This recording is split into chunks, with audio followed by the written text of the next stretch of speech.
I've carried this story for over 20 years, a burden that has woven itself into the fabric of my existence, a silent companion that wakes me in the night with its whispers.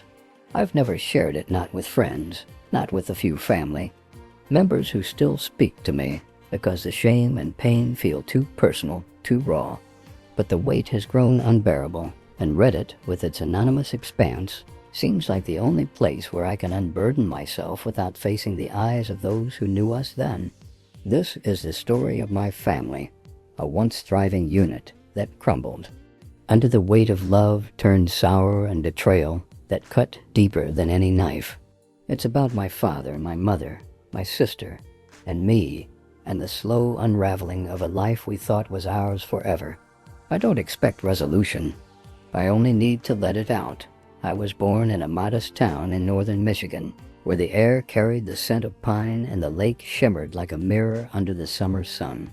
Our house was a 2-story Victorian, painted white with blue trim. Its wraparound porch a gathering place for laughter and stories.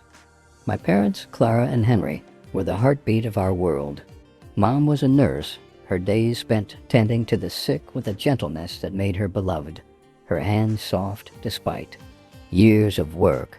Dad owned a small boat repair shop by the lake, his sunburned face always creased with a smile as he fixed motors and mended nets.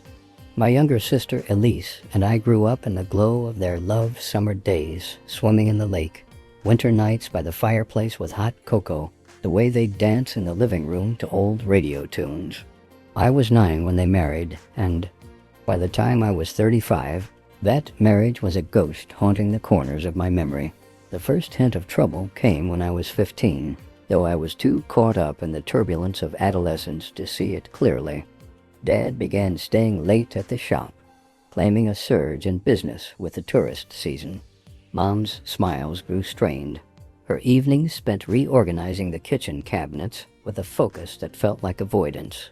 I was busy with high school football, practice, algebra tests, the first stirrings of romance to notice the shift. But looking back, I recall the way Mom's eyes followed Dad when he left, the way she'd sit alone on the porch after he was gone, her knitting needles clicking. In the dark, Elise, just 13, asked once why Dad missed her dance recitals, her voice tinged with hurt. He'd laugh it off, saying the lake kept him busy, and we believed him, trusting the father who'd taught us to fish. The unease deepened when I left for college. I studied marine biology at a university 4 hours south, returning home during breaks, and the house felt different, colder, despite the fire always burning. The air carried a tension I couldn't name, the silence between Mom and Dad a barrier I didn't know how to cross. One Christmas, I found Mom in the attic, surrounded by boxes of old photos, her face wet with tears as she held a picture of their wedding day. She said it was nostalgia, but I saw a torn envelope on the floor, its contents spilled handwritten notes in an unfamiliar script. I didn't touch them, too afraid to know, and Dad's absence that night another shock. Emergency only fueled my growing suspicion. Elise started spending more time with friends, her laughter a shield against the quiet arguments we pretended not to hear through the walls. The first concrete sign came when I was 19. I was home for spring break, helping Mom plant flowers in the garden while Dad was supposedly at a boat show. Elise and I decided to surprise him, driving to the shop with a thermos of coffee. The lights were low when we arrived, but Dad's truck was parked out back. We heard voices inside his, deep and amused, and a woman's soft and intimate. Through the window I saw them, Dad and a woman with red hair, leaning close over a workbench, her hand resting on his arm. My stomach dropped. Elise clutched my sleeve, her breath hitching, and we left, the coffee forgotten, the image burning into my mind. I told myself it was a client, but the doubt grew, a seed taking root. Back home, the signs multiplied. Mom stopped, wearing the pearl earrings Dad had given her for their 10th anniversary, saying they irritated her skin. I found them in a jewelry box, their backs scratched. Dad's phone buzzed with texts he'd hide when I entered, his excuses growing thinner. Late repairs, customer consultations. One afternoon, I overheard Mom on the phone, her voice shaking as she asked if she had been seen with Dad at the marina. She hung up when I walked in, her eyes red, and I pretended not to notice. Elise confessed she'd seen Dad and the woman at a diner, their heads bent together over pie, and we agreed to watch, though the waiting ate at us like rust. The truth crashed into our lives when I was 22. I was home for Elise's high school graduation, a day we'd planned to celebrate with a lake picnic. Dad missed it, claiming a last-minute repair, but I drove to the shop, determined to bring him back. The back room was lit, and I pushed the door open. Dad and the woman later identified as Marianne Nan, a yacht owner's daughter who'd commissioned work, were locked in an embrace, tools scattered around them. My shout startled them apart, and Dad's face drained of color. Marianne grabbed her bag and fled, leaving a silk scarf behind. I stood frozen, the silence roaring, then left, my hands trembling with a mix of anger and disbelief. I told Mom that night, my voice breaking as I handed her the scarf and recounted the scene, the silk still warm from Marianne's neck. She didn't cry at first. She sat at the kitchen table, the scarf in her hands, her fingers tracing its pattern as if it held answers. Then the tears came, silent and steady, soaking the tablecloth. I searched Dad's office the next day, driven by a need to understand, and found a locked drawer. Inside were letters, dozens, from Marianne, detailing their meetings, her longing for him, plans for a future together. One mentioned a weekend in Traverse City, a fishing trip Dad had taken alone. The dates matched a time Mom had been in the hospital with a broken ankle, and the betrayal cut deeper, knowing he'd left her helpless. The aftermath was a slow bleed. Mom confronted Dad, her voice a whisper of steel, demanding he leave. He moved to a rented cabin by the lake, taking his tools and little else. Elise refused to see him, her anger a quiet storm that erupted in torn posters and nights spent sobbing into her pillow. I tried to hold us together, cooking dinners Mom barely touched, but the house felt like a hollow shell. Dad called, his apologies hollow, promising to end it with Marianne. I didn't believe him, and a month later I saw them at the marina, her hand in his as they boarded a boat. I blocked his number, the rage a constant pulse. The divorce dragged on for 3 years. Mom hired a lawyer, her savings dwindling as she fought for the house and shop profits. Dad resisted, claiming stress, but the letters copied by me swayed the court. Marianne testified, denying intent but admitting the affair, her voice flat. Mom won, but the victory was a bitter pill. Dad sold the shop, moving to a trailer park with Marianne. Elise dropped out of college, taking a job at a cafe, her dreams of nursing fading. I moved to Detroit for work, but the guilt of not protecting. Mom gnawed at me. Mom withdrew, her greenhouse a tangle of dead vines, her walks along the lake endless. I found the pearl earrings in her will with a note, keep them close. Elise rarely visited, her silence a wall. Dad sent letters then, stopped, and I heard he'd left Marianne, living alone, his hands unsteady. Mom died 4 years ago, her heart giving out under the strain. I sold the house, keeping the earrings and letters. Last month I drove past the old shop. It's a bait store now. Dad called, his voice frail, asking to meet. I didn't answer. The earrings cold against my palm, the past a shadow I can't outrun. This is my burden, the cracks beneath the surface that reshaped my life.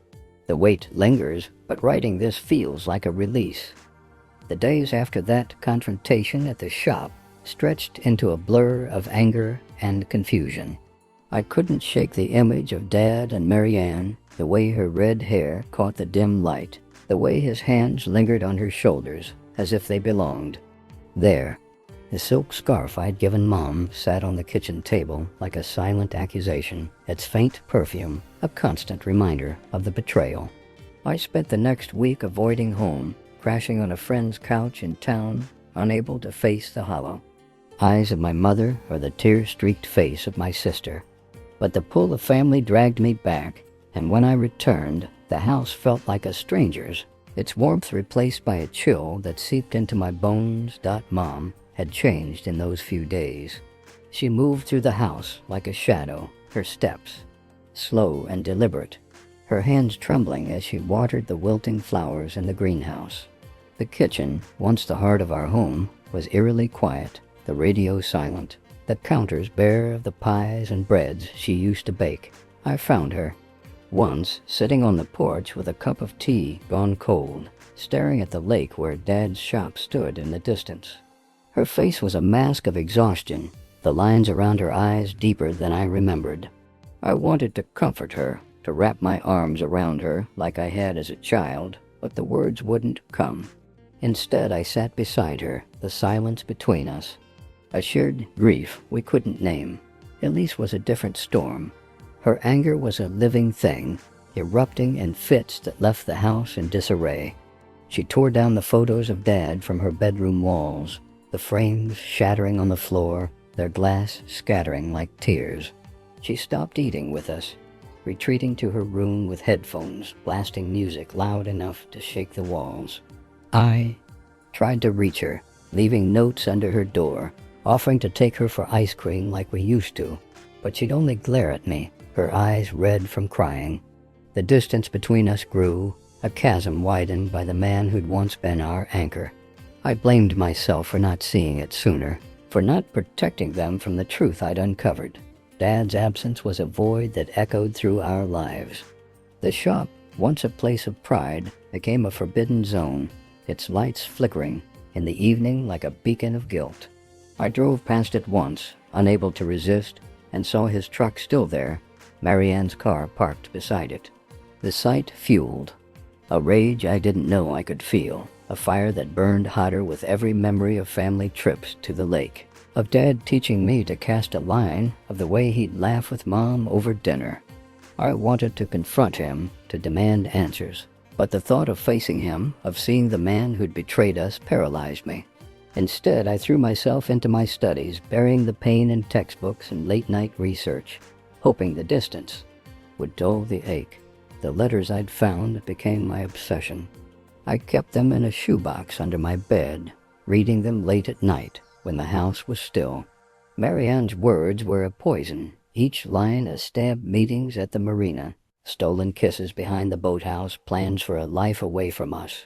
One letter mentioned a cabin in the Upper Peninsula, a getaway they'd shared while Mom thought he was on a fishing trip. The dates aligned with a week I'd spent helping her recover from a flu, and the realization that he'd left her sick and alone twisted the knife deeper.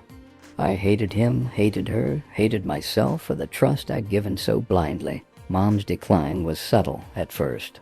She stopped going to the greenhouse, the roses left to wither, their petals falling like her spirit. She took to long walks along the lake, her figure small against the vast water, returning with mud on her shoes and a faraway look. I found her once, sitting on a rock, talking to herself, her voice a murmur I couldn't decipher. The doctor said it was stress, prescribed pills she never took, and I watched helplessly as she slipped further away. Elise noticed too, her anger, giving way to worry, and we began to share late-night talks, piecing together the fragments of our broken family. The divorce papers arrived 6 months later, a stark white envelope that landed like a bomb on the kitchen table. Mom signed them without hesitation, her hand steady despite the tears that fell onto the ink. Dad didn't fight. His signature scrolled in a hurry, as if eager to be free. The process dragged on, a legal tug-of-war over the house, the shop, the savings they'd built together. I sat through meetings with the lawyer, my presence a silent support, but the arguments over money felt trivial against the emotional wreckage. Marianne's name surfaced in court documents, her role as a co-conspirator laid bare, and I saw Mom flinch each time it was mentioned. Dad moved out fully after the ruling, taking a small apartment above a bar in town. I saw him once, stumbling home at dawn, his clothes disheveled, his eyes avoiding mine. Marianne was with him, her arm linked through his, and I turned away, the sight a fresh wound. Elise refused to acknowledge his existence, deleting his number, burning the birthday cards he sent. I tried to stay neutral, to keep a line open, but every call from him, apologies slurred with whiskey, pushed me further away. The shop changed. Hands sold to a chain that turned it into a generic repair center, its character erased like our memories. Mom single quotes as health worsened. She developed a cough that lingered, her energy fading with each season. I moved back home after graduation, taking a job at a local aquarium, hoping my presence would anchor her. Elise joined a community college, commuting from home, and we formed a fragile alliance, cooking meals, cleaning the house, trying to rebuild what was lost. But the strain showed. Mom's hands shook as she tried to knit, her projects unraveling. Like our lives, I found her medical records once, hidden in a drawer, the word cancer scribbled in the margins, and the world tilted. The diagnosis came a year later, a quiet confirmation of what we'd feared. Lung cancer, advanced, with little hope. Mom refused treatment, saying she'd fought enough, and I watched her waste away, her once vibrant frame shrinking into the bed. Elise and I took turns caring for her, reading her favorite books, holding her hand as she drifted in and out of sleep. Dad appeared once, uninvited, his face gaunt, his apologies a stammered mess. Mom turned away, her silence a final rejection, and he left, his footsteps echoing down the hall. She died 3 months later, her last breath a sigh that seemed to carry her relief. The funeral was a blur of black suits and whispered condolences. Dad stood at the back, alone, his eyes red but dry. Elise spat at his feet, storming out, and I followed, unable to face him. We sold the house, splitting the proceeds, and I moved to a small apartment, the pearl earrings and letters my only keepsakes. Elise drifted, taking odd jobs, her laughter gone. Dad called sporadically, his voice weaker each time, and I let the calls go to voicemail, the past a chain I couldn't break. Last winter, I drove past the lake, the shop a shadow against the ice. Dad's number flashed on my phone, a plea to meet. I didn't answer, the earrings cold in my pocket, the letters, a weight I still carry. This is my story, the cracks beneath the surface that defined me. The days after Mom's funeral blurred into a haze of grief and guilt, a fog that clung to me like the damp Michigan air. The house, now sold to a young couple with a toddler, stood empty as I packed the last of our belongings into boxes. Photo albums, chipped mugs, the faded quilt from my childhood bed. The pearl earrings nestled in a velvet pouch felt like a talisman, their weight a constant reminder of the woman who'd worn them with pride. Elise and I worked in silence, her movements mechanical, her face a mask of suppressed tears. The realtor hovered, eager to close the deal, but I lingered, tracing the scratches on the porch railing where Dad had carved our initials decades ago. It was the last time I'd see the place, and the finality cut deeper than I expected. Elise moved to Chicago soon after, taking a job as a barista while she figured out her next step. Her departure left a void, her absence a mirror to the one Dad had created. We texted occasionally, stilted messages about the weather or a song she liked, but the closeness we'd shared as kids was gone, eroded by the betrayal that had reshaped. I stayed in Detroit, my aquarium job a steady anchor, but the nights were long, filled with the echo of Mom's cough and the rustle of Marianne's letters. I kept the shoebox under my bed, a Pandora's box I couldn't bring myself to. Destroy, each reading a fresh wound. Dad's calls persisted, a weekly ritual that tested my resolve. His voice, once strong and warm, grew frail, the slurring of alcohol more pronounced. He begged to meet, to explain, to reclaim some fragment of the father I'd known. I deleted the voicemails, the earrings a shield against his pleas, but the curiosity gnawed at me. What could he say? Would an apology undo the years of lies, the weekends he'd spent with Marianne while Mom withered? I imagined confronting him, the words I'd hurl anger, pain, The questions that haunted me, but the thought of his face, lined with regret, stopped me cold. Instead, I buried myself in work, training new hires, studying fish migration patterns, anything to drown the past. The letters revealed more over time. Hidden between the pages, I found a photo Dad and Marianne at a fair, her arm around his waist, their smiles bright against the carousel lights. The date on the back, 2 years. Before I caught them, suggested the affair had roots deeper than I'd realized. I scoured my memories, searching for signs, missed anniversaries, strained holidays, and found them in abundance, a trail I'd been too naive to follow. The realization that Mom had known, had suffered in silence, fueled a rage I directed at myself. I should have seen it, should have asked, should have protected her. The guilt became a companion, as persistent as the lake wind. Elise's life took a turn a year later. She called one night, her voice shaky, to say she'd met someone, a kind mechanic named Tom, who'd fixed her car and stayed for coffee. I heard the hope in her tone, a flicker of the girl she'd been, and encouraged her, though my own heart remained guarded. She sent photos, Tom with his toolbox, Elise laughing at a picnic, and I felt a pang of envy for the normalcy she was reclaiming. I dated briefly, a co-worker with a quiet smile, but the trust I'd lost in Dad cast a shadow over every moment, and I let it fade.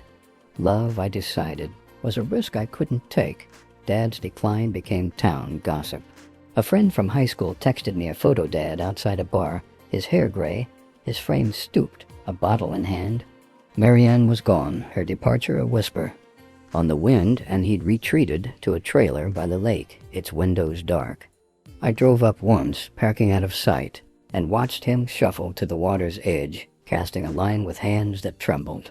The man who'd built boats, who'd taught me to swim, was a stranger, and the sight broke something in me. I didn't approach, driving back with the earrings clutched tight, their coldness a judgment I couldn't escape. The lake house incident came 2 years later. A storm had battered the coast, and a news report mentioned a fire at a trailer park. I recognized the address, Dad's. I drove up, heart pounding, and found the site reduced to ash. The fire marshal saying he'd been drinking, a cigarette the likely cause. No body was found, but the assumption was clear. I stood among the ruins, the smell of charred wood thick, and felt nothing, no relief, no sorrow, just a hollow where my father had been. The earrings, still in my pocket, seemed to pulse with his absence, and I left them there. A burial of sorts. Elise took the news hard, her fragile hope with Tom shaken. She came to Detroit, and we sat in my apartment, the silence a bridge we rebuilt with shared memories, Dad's bad jokes, Mom's lullabies. She wore a necklace Tom had given her, a small anchor, and I saw the strength returning.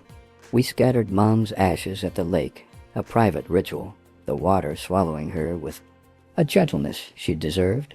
I kept the earrings, the letters, a legacy I couldn't discard. Years passed, and I found solace in the aquarium, its underwater world a refuge. A colleague, Maria, with a laugh like Mom's, became a friend, her patience chipping at my walls.